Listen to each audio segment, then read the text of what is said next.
Well, good afternoon. This is Ed Condon with the Region 9 Head Start Association.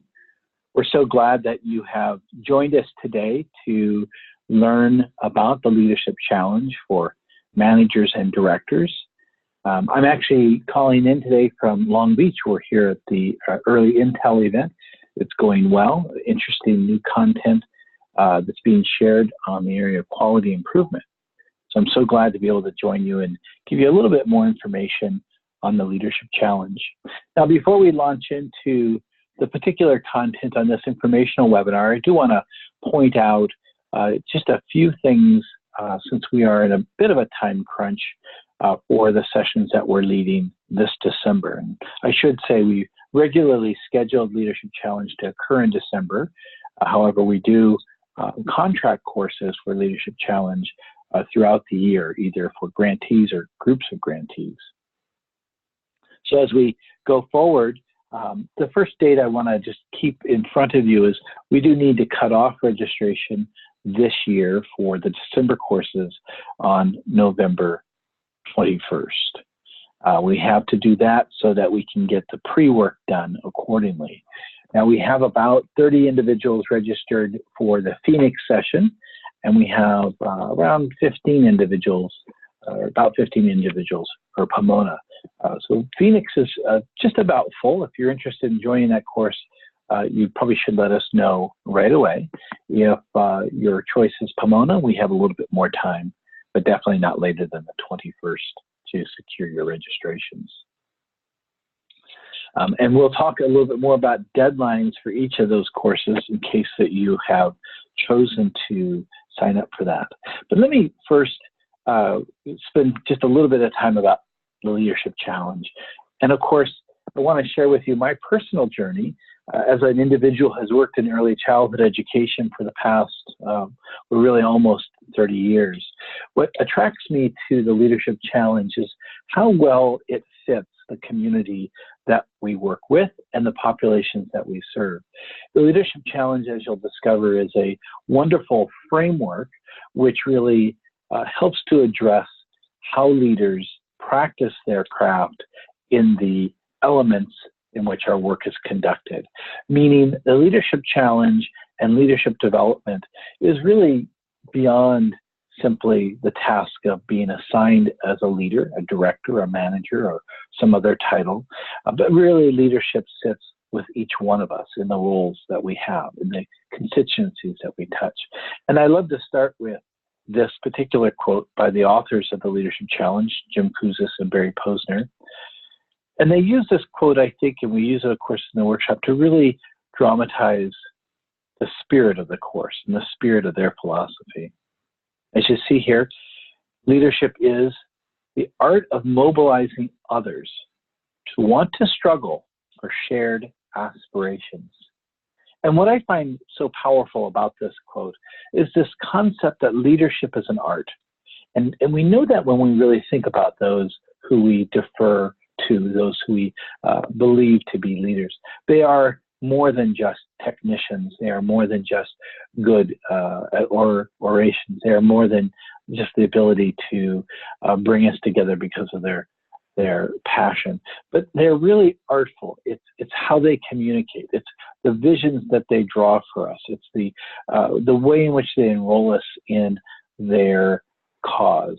And like an artist, leadership is never like art. Leadership is never perfect, and certainly leadership is never exact and similar from one case to the other. There are similarities, but there are, of course, unique aspects to each and everyone's leadership style, as there are variations in art.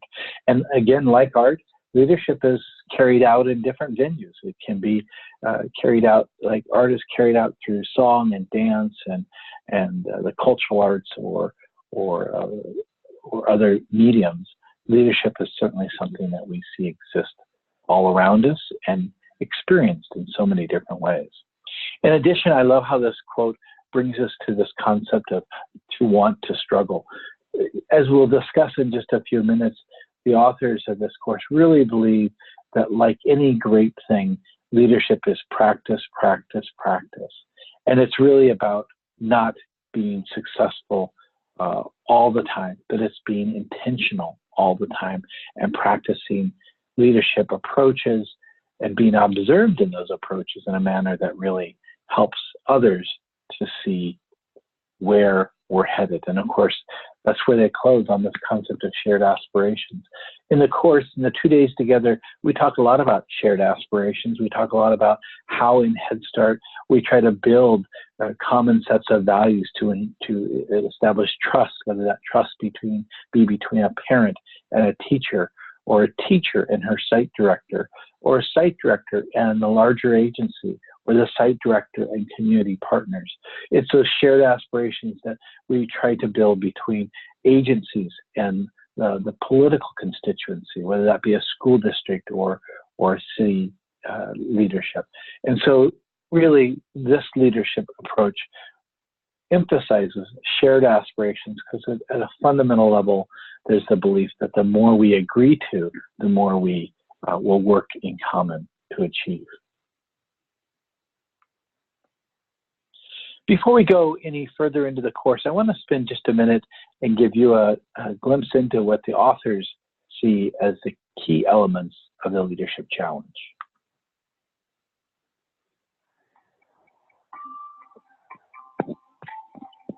Imagine mobilizing others to make extraordinary things happen while building meaningful relationships in it.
My apology, I was just informed that the audio did not pick up, and so you were watching that without hearing that.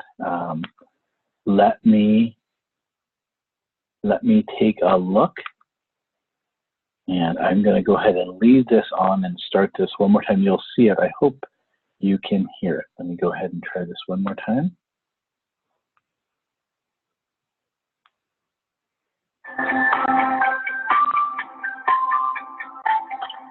Imagine mobilizing others to make extraordinary things happen while building meaningful relationships in the process. That's you at your leadership best. If you want to get there, we can show you a clear path to follow. It's clear that a better world starts with better leaders. But what if leadership is not a gift from birth, not something you were born with? What if leadership is a gift that can be given to those around us, to our organizations, and to the world? The Leadership Challenge is a global campaign to liberate the leader in everyone. We believe that our teams, our organizations, and our world gets better when ordinary people enable those around them to make extraordinary things happen. That's why Kouzes and Posner have gathered evidence on exactly what great leaders actually do. And we distilled that evidence into 5 clearly defined practices that anyone can follow to get breakthrough results and make an enormous contribution in any company, campus, or organization around the world. Great leaders model the way, inspire a shared vision, challenge the process, enable others to act, and encourage the heart. The Leadership Challenge model is based on over 30 years of research by Kouzes and Posner. Under the guidance of their vision, we've created pathways for everyone, from students to managers to CEOs, to get started on their leadership journeys Our leadership development tools are all designed with a single goal in mind: to liberate the leader within everyone. So where do you start? Developing extraordinary leaders begins by identifying where you and your team members are in your personal leadership journey. The Leadership Practices Inventory, LPI, will enable you to measure your leadership competencies and act on those discoveries. You'll gain a deep insight into how you see yourself, how others view you, and what you can do to improve your effectiveness. Over 3 million people have used the LPI as their first step. We're all looking for evidence and clarity, and that is especially important when you are taking a journey toward leadership. Jim Kouzes and Barry Posner built the Leadership Challenge not on a hunch or a personal vision, but on exhaustive research. Today, our model is proven to liberate the leader within. Are you ready to achieve the extraordinary?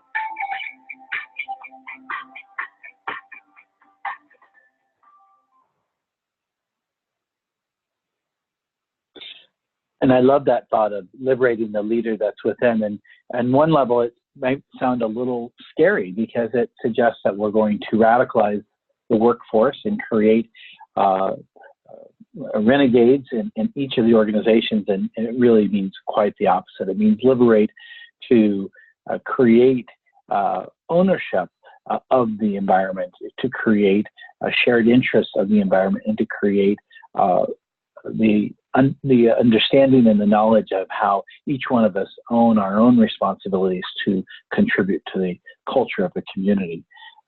So going forward, you've seen now just a little bit about the workshop and how it begins in terms of use of the LPI, and we'll return to that in just a moment. But let me then now contextualize how we do the Leadership Challenge with our Head Start community. First, as it says, the data that we use is really the key pieces. And so each individual who attends the workshop will be asked to complete a leadership practices inventory, and will be utilizing various observers, will be introduced to a wealth of data on their own leadership practices. Each individual will have that as pre-work, and that'll happen in the next 2 weeks for those attending in Phoenix. And what we find there is that at one level, the data is tremendously reassuring. It tells you what you know about yourself. It affirms and what you believe others see in yourself. But also the data can begin to sort of crack open areas for personal improvement, and possibly even areas for organizational improvement, and certainly in areas where you may choose to develop yourself through further education. So the attendee data and the evidence that you have accompanying the workshop is both essential for the workshop to be successful, as well as tremendously informative. Second, we utilize our peers and our peer-to-peer and small group reflections throughout the 2 days together. I try to do very little talking as your facilitator, but really turn the workshop over to each of you as practitioners, asking you to look at the various areas of practice, asking you to participate in some different exercises, some that are fun, some that are thought-provoking, some that are uncomfortable, but all that are instructive. And so through these peer-to-peer conversations, as well as small group reflections and large group discussions, we talk about leadership in the context of delivering Head Start, early Head Start services to our children and families. We reflect on what's beautiful, what's easy, what's challenging, what is difficult given the compliance or the guidance or the structure of the Head Start performance standards or our particular agency's culture or design. We also look for and listen to how people expand beyond, how they look beyond this particular assignment or design to draw leadership opportunities. So we look both at the context of Head Start and outside the context of Head Start. And then, of course, throughout that, we're really using an experiential learning design. Much of the workshop is exactly what you are willing to place in both participation in reflection and support. We do a small that can be fun effort toward acknowledging each other and our gifts through awards that go on throughout the workshop. We also make sure that we leave time for folks to meet up with different individuals. If you're coming from the same agency, I strongly encourage that you break up and that you meet people from other agencies in peer discussions and so forth.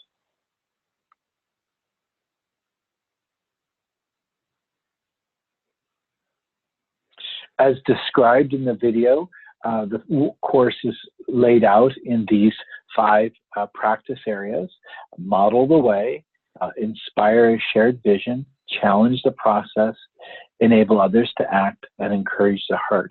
In addition to the 5 practice areas, the workshop also has what we call our onboarding or our orienting, where we give you background on the leadership challenge, on the evidence that constructed both the leadership practices inventory as well as the personal best exercise.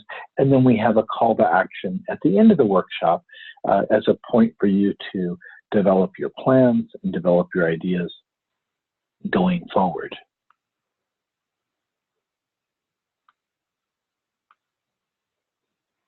As I shared, the leadership practices inventory really sits at the heart of the course. And I want to pause and just offer a bit of insight from having led the course multiple times over the past 4 or 5 years. What I find is the participants in the course who are at most willing to take risks up front by searching and including observers who will give them information back through the online evaluation. Those individuals willing to name a broad number, 8 to 10 observers, tend to be the individuals who receive the most benefit out of the course. So if you're enrolled in the course, you'll be enrolled in our online evaluation system that comes out through the Leadership Challenge, and it will ask you first to identify your observers. So it will come to you electronically, and you'll be identifying those 8 to 10 individuals. Some folks will only do 2 or 3, and that's fine. That's your personal choice. It's also probably about the minimum, and that would be to encourage that you would select your supervisor, possibly a peer, someone working in a lateral way, similar to you, and then possibly, hopefully, a subordinate. So that would be the smallest group. That would be the 3 plus your own. That would be 4 individuals who would have input into your LPI.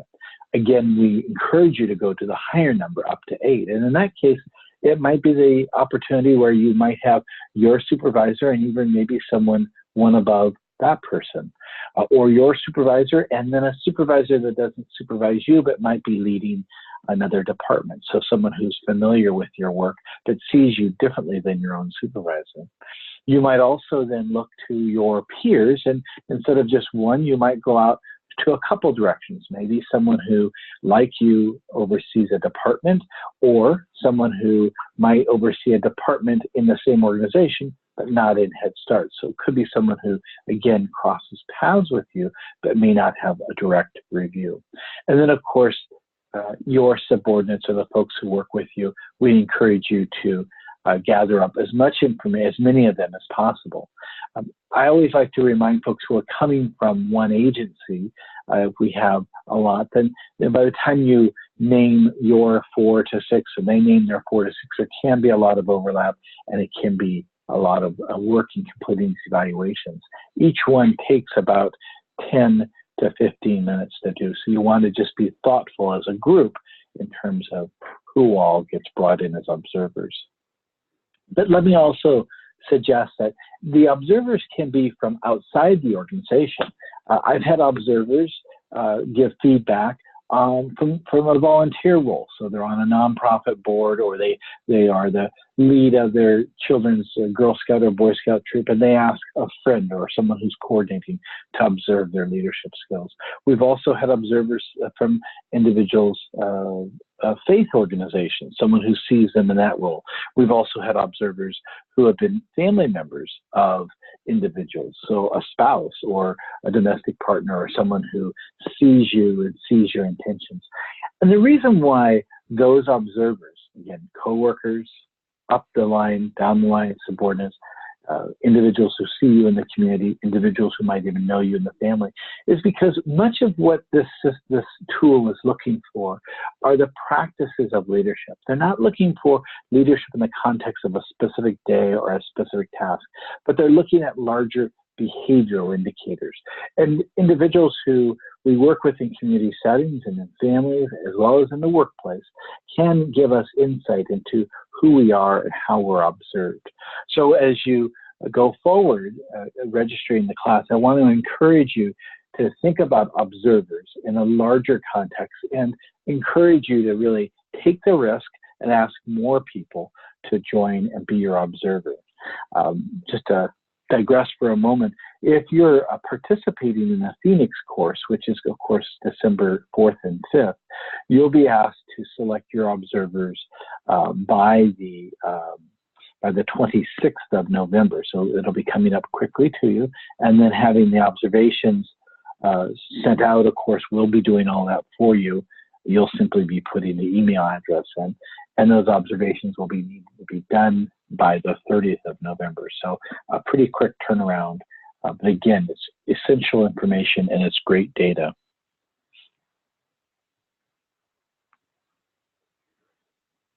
As I mentioned, in terms of getting started to pick your evaluators, or observers, I'm sorry, that's a more appropriate word. I talked a little bit about looking beyond just the workplace, looking beyond your current employment, maybe even reaching back to past employers, and of course, looking at maybe the non-obvious, like family members or volunteer roles or community settings. In addition to that work that's going on, we also will be sending you a few items to reflect upon. These are simple exercises to really help get you in the space to take the workshop. The first is what we call our personal best, and the personal best will be asking you to reflect on a time when you really feel you were really shining, you really stepped into the role and offered that leadership to a particular moment in time. Sometimes the stories that come back on our personal best relate to a particular incident at work where there were challenges around a particular grant or a deadline or a goal that the organization shared. And sometimes the personal best is something more in our past, a moment when we were asked to step up as a family member, or an incident like my own where I had a child, having a child with special needs. It was really incumbent on us to help advocate for his interests. And looking back, I feel that I was really most authentic when I did the work that was required. So again, we have our personal best exercise that you'll be asked to reflect on. It's not too time consuming, but it's good to come prepared with that. And then second, we ask that you reflect on your current leadership challenge, the issue that's most in front of you. And we all have them. Sometimes it's about a particular energy or culture within an office, group setting. Sometimes it's about something of work-life balance. And sometimes it's about goals and aspirations that we've placed on ourselves that are not coming to be. So you'll be asked to reflect in that current leadership challenge and have that prepared. Once you're there in the workshop, time will be spent really working through both the personal best as well as through the current leadership challenge. And of course, you probably ask yourself, where is all this heading? What's really the output? And you can see here that as we look at the work that we're doing, we ask these questions, we ask these ideas, because this is where we want the work to move toward. How do your leadership priorities build trust? How do they increase collaboration? And so forth. And you can see here just some of the ways in which we would reflect on our own, and we'll encourage you to reflect with each other on how your practices in leadership, the frequency of your practices, really impact the output and the impact, of course, on others. In terms of materials, just so that you're aware, we provide the textbook, the Leadership Challenge, as well as a participant workbook, value cards, which are in use for an item we use in the activities, and of course an agenda and a materials folder. So it's rich in resources. We also utilize videos, we utilize some hands-on learning, as I say, some experiential learning, and we utilize awards and recognition tools. And of course, these courses are always taught in fairly small settings, typically under 40, so there's a lot of time for individuals to explore ideas openly in small group settings as well as in the larger class. Lastly, we strongly encourage action planning because, like any other activity, you go off to a conference, the real question is what you'll do with it as you come back in. So that action planning helps you to plan for use of the materials back in your work environment. And I should pause there and just say, what's been interesting for me as a facilitator has been observing organizations. One, in fact, I just spoke with this morning where the executive director and her, I believe, chief operations officer came to the training and enjoyed the content and found it personally useful, took that back and worked with their staff, received some more training, and have continued to roll that out. And that organization, stayed mostly within its senior leadership, but another organization in California shared how they followed a similar pattern, but then moved to site directors level, so took the materials there, and have now really made the goal of reaching throughout its staff so that everyone in the organization would have this working knowledge of the 5 practices and a working knowledge of what does it mean to have shared aspirations, what does trust look like, and how to increase the frequency, really emphasizing the concept that the authors bring forward, that leadership is everyone's business and everyone has a stake in seeing it succeed. So who attends these sessions? You can see on the slide here, we've had, as I say, executive directors, organizational directors, senior management from agencies. We've also had individuals who are identified really as the next generation, your emerging leaders who may be deputy directors or lead teachers who've shown a talent for not just the work they do in a classroom or in a family services environment, but really because of their own professional development plan are on track to become agency leaders in a content area or more broadly. So this is a great program for them because it helps them to think about leadership outside of their agency and outside of their current assignment. We've had individuals who really come along to just renew their values and sharpen their sword, as Stephen Covey discusses in his books, really knowing that they are leaders, they're frequently observed as leaders, they have strong practices, but they're looking for renewal and a reset, and often terminology and language that they can use to enroll others in their leadership efforts.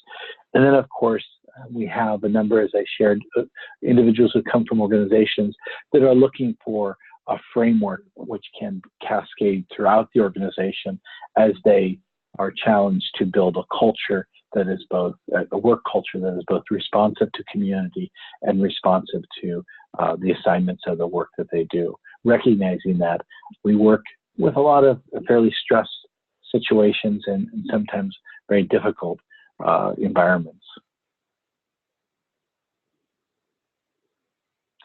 Couple comments from past attendees I'd love to show. You can see here from Judy Cashel at Pacific Clinics Head Start, that was very beneficial to have live data. She was referring to the LPI as feedback to analyze and reflect on, as well as Doreen De La Cruz from King's Community Action, that she enjoyed the activities and made her think outside the box.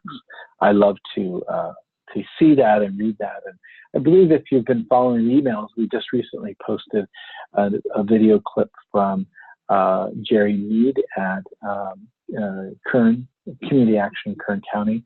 And there he talks about how they're rolling it out through the organization. And there are a number of other testimonials that you can read about as well.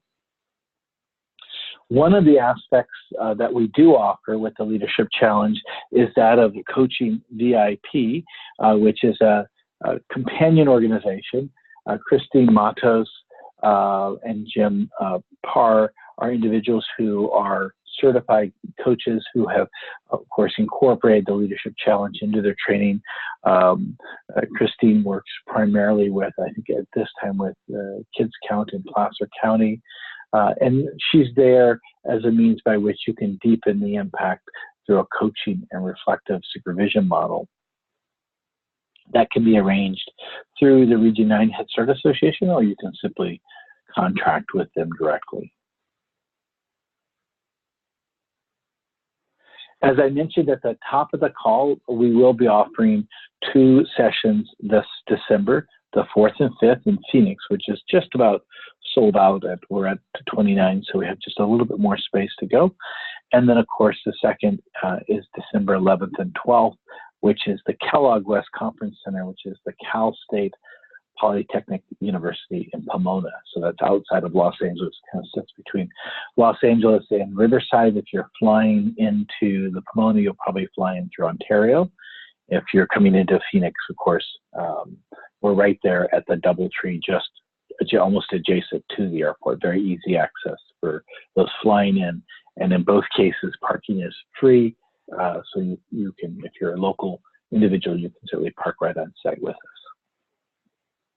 The dates, as I shared, just to reemphasize, in relationship to the Phoenix date, are kicking up. Those individuals will be receiving their deadlines, which do come up quick. And folks sometimes think, well, that's just not enough time. But, you know, all of this is really condensed so that it grabs data from the most current moment of your life. And although the holidays sometimes get out in the way a little bit, we really encourage you to push through and get those observers identified, which is the first step, and then to have the observers complete the evaluations, and then, of course, for you to complete yours as well. So I'm going to stop there. It's difficult on webinars to ask for questions. I've got a couple that I want to pull up just to see what their questions were, and they were both about the audio, which of course I apologize for that. But just leave you with this thought, and that is the work that most of us do in the Head Start field really is values-based work. And I am so appreciative of the career that I've had with the Head Start community, where I see so much hard work going into lifting up the capacities, lifting up the opportunities for children and for our families. We often come to this work through our belief in education as a strategy, our belief in social work, our belief in health as a means by which we improve lives. We often don't take time to really look at our individual selves and how we're doing in our own personal development. As I say to lots of folks, the Leadership Challenge is really not about your Head Start agency. The Leadership Challenge is about you, and it's about the healthy perspective you bring to your relationships with others. So this course is a gift for you to really take time, check in, reflect, and find ways to improve. Of course, it's within the context of Head Start, but almost every attendee that I've spoken with sees the application of their new learned experiences and lessons to their personal life, to relationships, and to the world order in which they participate. It sounds lofty, but it's true. You know, how we conduct ourselves as individuals, what we aspire to, what we share, it sets the standard for those who we parent, for those who we neighbor with, and for those who we love. Whether that be a client or that be the children that we raise, creating competency and creating skills and awarenesses of how we impact the world is always a good thing. So I welcome you to join me and join the Region 9 Head Start Association in December. If those dates do not work for you, please be in touch with the association and let us know how we can arrange courses that better fit your organization or your community calendar. We're always open to being supportive. And I look forward to seeing you at the Leadership Challenge this year or sometime soon. Thanks for joining the webinar, and have a great afternoon.